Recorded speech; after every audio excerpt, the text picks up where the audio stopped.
So recently I've come across some videos on YouTube of secular professors from Pakistan who, in the attempt to promote secularism, they cite the example of the Enlightenment.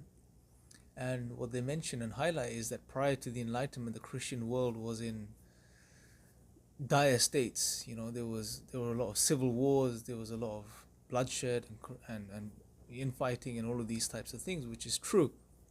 However, what they fail to mention are a couple of things. Number one, they don't cite the example of the Islamic world at the time.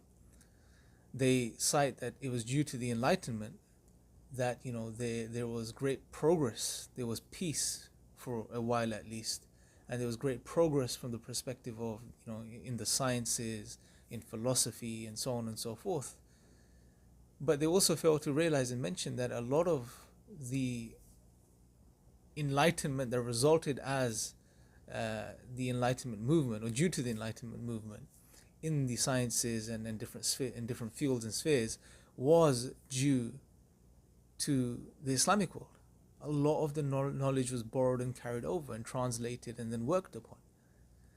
Secondly, and probably what's more important here, is that they fail to mention the negative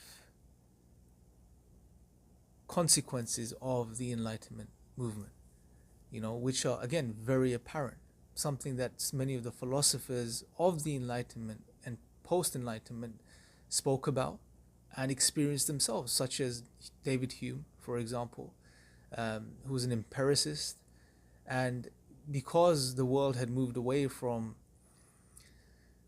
acknowledging God, and religion, generally speaking, and moved towards empiricism and a materialistic outlook on life, David Hume, as an example, suffered from melancholy, depression. He had issues. He couldn't make sense of his own self. Who was he? What was he? To try and make sense of the self from a purely empiricist perspective. I mean, try it out for yourselves, and you'll see how far you get with that. So Nietzsche, very famous philosopher, again, one that these individuals cite and refer to, he predicted an age of nihilism which was on its way due to the fact that people had killed God, done away with the idea of God. He also alludes to the fact that in the absence of God and religion, you're going to run into issues, existential issues. You're going to run into issues with grounding morality, making sense of what's right and wrong, good and bad, in an objective sense. You will no longer be able to ontologically ground these things.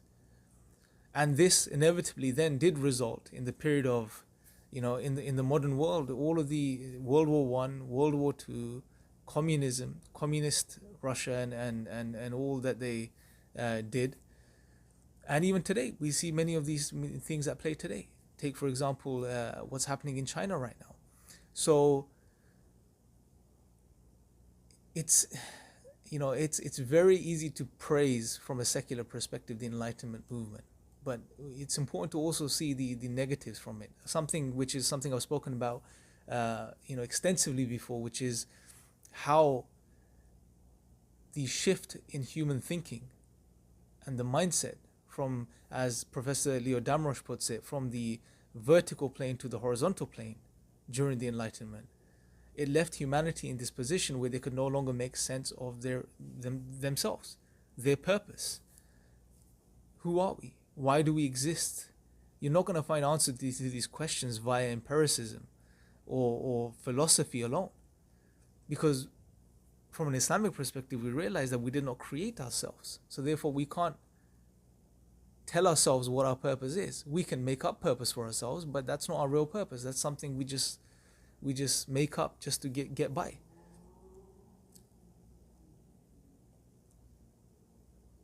Yeah, so I don't know.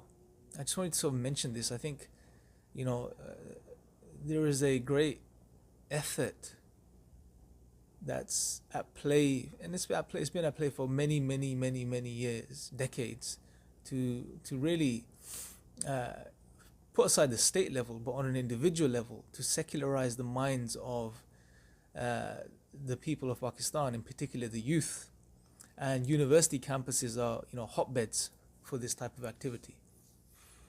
But one thing you would realize, and if there are students that are watching this now, that are on campus studying at universities, the one thing you'd realize is that when you move away from God and Islam, you lose the framework to be able to make sense of life, to be able to make sense of the meaning of life, something which is integral. It's an innate yearning within the human being to make sense of who you are and why you exist, and you won't find answers to these questions in the absence of God and Islam. And that would inevitably lead to depression and anxiety and frustration. You'll experience, an existential crisis to some degree. I know I did at a specific point in my life. And it's only through Islam that you'd find the answers to these questions. Now, one may ask, why, how do we know Islam is true? What are the proofs for this?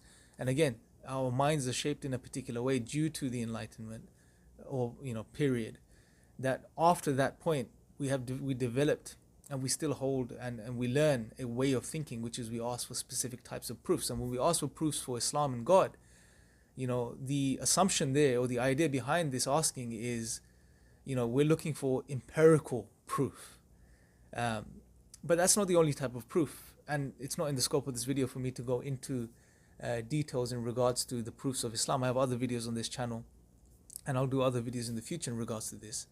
But there are sufficient proofs and evidences which are logical and rational, and they make sense. We have that too from an Islamic perspective. And not only this, one thing I'd like to conclude on is that unfortunately many people don't see Islam holistically these days, and we don't really appreciate how coherent Islam is in making sense of all aspects of life. And this is something, again, I've elaborated on previous videos. You can watch those on the channel, and I'll probably do more videos on in the future. But we dismiss Islam as just this backward religion that has nothing good to offer, it's a crutch.